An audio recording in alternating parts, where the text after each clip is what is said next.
Welcome to our Mayfair gallery. When I first started dealing in Indian miniatures, I didn't really pay attention to drawings. And I think that was partly because great drawings rarely came to the market. But that all changed about 20 years ago when the legendary art collector and scholar Stuart Cary Welsh asked me to value his collection of paintings and drawings at Harvard. And we spent a really unforgettable day looking at his Cotta collection. Looking at these drawings was a revelation. It was really a highlight of my career. It opened my eyes to their power.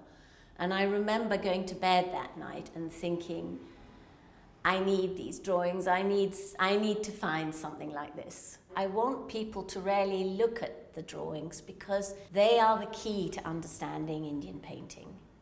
Drawings fall into different categories. You have a finished drawing, you could have a sketch, you can have a series of sketches all on one page, you can have drawings with colour, you can have pounces, which are a sort of template, and then you can have large drawings like this one, which would have been a design for a wall painting. What constitutes an Indian drawing and why are good drawings important works of art?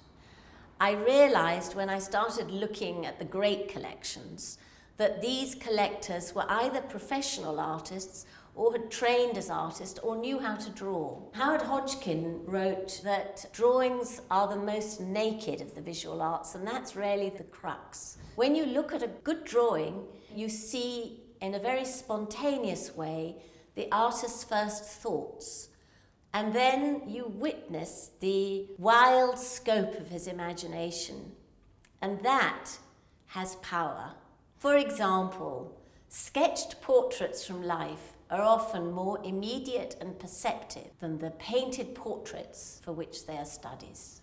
On your left is a Kishinger drawing, again another Rajput drawing, but very much in Mughal style. You can see that the artist has concentrated on the man's character, how he wished to show the bow and arrow, and above him are all those dabs of colour, which we think probably is what the artist had imagined he wanted to use when he painted the portrait.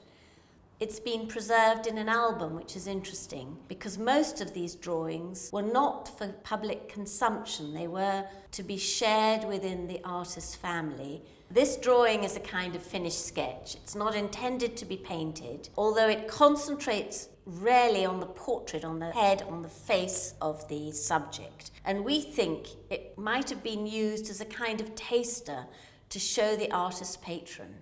This finished drawing by the Mughal artist Dhanraj is a fantastic portrait of a Hindu ascetic at the very end of the 16th century. If you look carefully, you can see his age, his tiredness, but actually you look at his eyes because he's no longer of this world. There's nothing hesitant about the line in these drawings, and that's because Indian artists trained for years before they were allowed to use colour.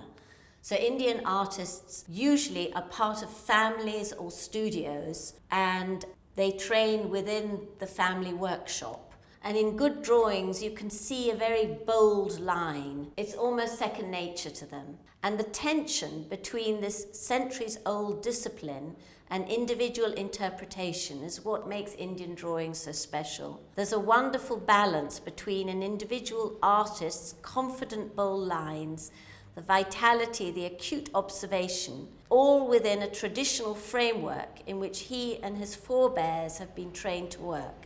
And for me, seeing the freedom within the framework is what creates the magic.